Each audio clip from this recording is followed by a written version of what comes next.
All right, today we're putting on our detective hats and diving deep into the world of finance. Our mission, should you choose to accept it, is to figure out how healthy a company really is.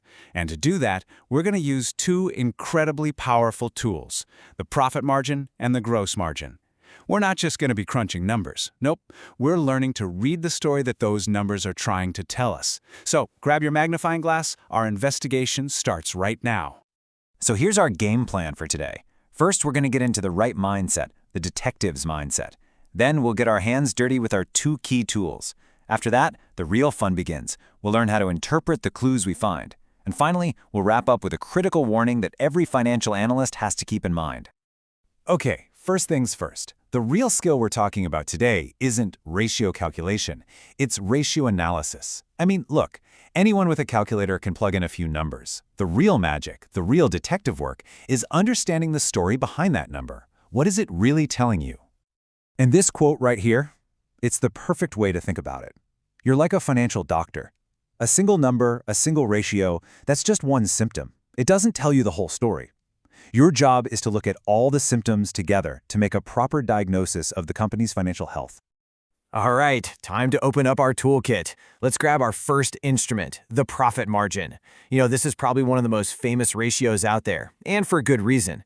It tells you the ultimate story of a company's profitability. It's the answer to the question, after all is said and done, what's actually left in the bank? So what is it really? Well, the profit margin tells us for every single dollar in sales a company makes, how many cents it gets to keep as pure profit after every single bill has been paid.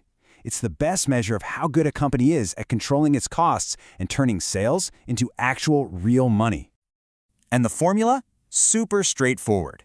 You take the net income, that's the final profit number at the very bottom line of the income statement, after taxes, salaries, everything, and you divide it by the total sales revenue, which you always find at the top line. It's a direct comparison of what came in the door versus what the company actually got to keep. And where do you find these two numbers? They're sitting right there on the income statement. And you should think of the income statement less like a photo and more like a video. It shows you the company's performance over a whole period of time, all the money flowing in and all the money flowing out. So when we run the numbers from our example here, we take that net income and divide it by the total revenue, we get 23.7%. Okay, it's a number, but on its own, it's just a number. So what does it actually mean? What's the story here? Well, this number is all about efficiency. It means for every single dollar this company brought in from sales, it got to keep about 24 cents as pure profit. The other 76 cents, poof, gone. Used to pay for everything else, making the product, salaries, rent, taxes, the whole shebang. Okay, time for our second tool, the gross margin.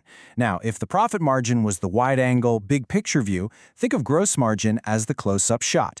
It lets us zoom right in on how profitable the company's actual products are before we even think about all the other business costs.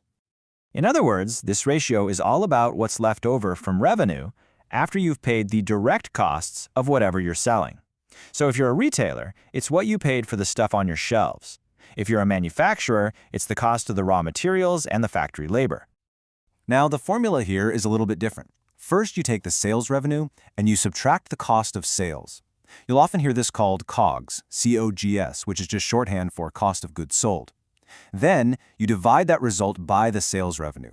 We're basically isolating the profit made just on the product itself.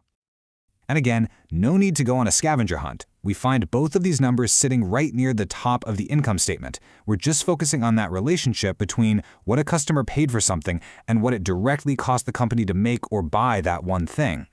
So we run these numbers from our example, and we get a gross profit margin of about 68%. Now hold on.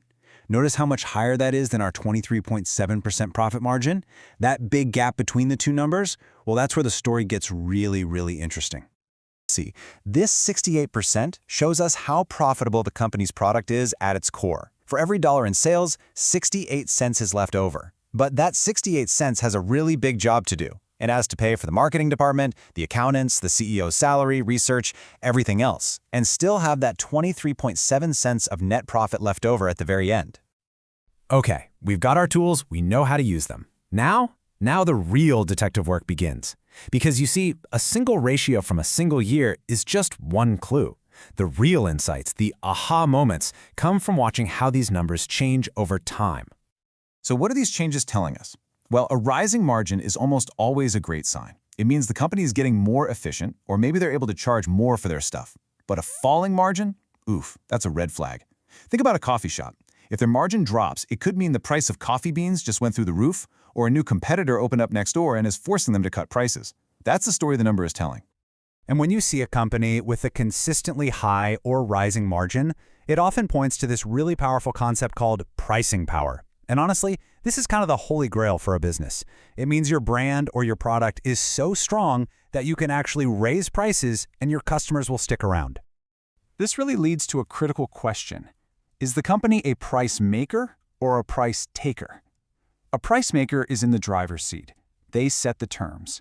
A price taker, they're just along for the ride, totally at the mercy of the market. A company with strong, healthy margins is almost always a price maker.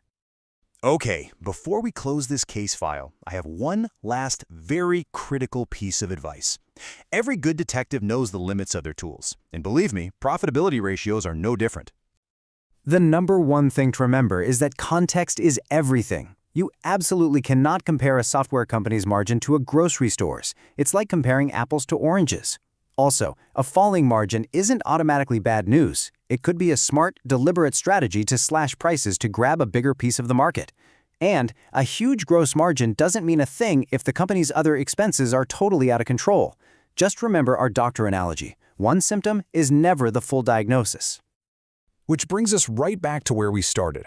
We calculated a profit margin of 23.7%. So, is that good? Is it bad? The truth is, we still don't know for sure. A great analyst understands that the number itself is never the answer. It's just the clue that helps you start asking the right questions. And that, my friends, is where the real investigation truly begins.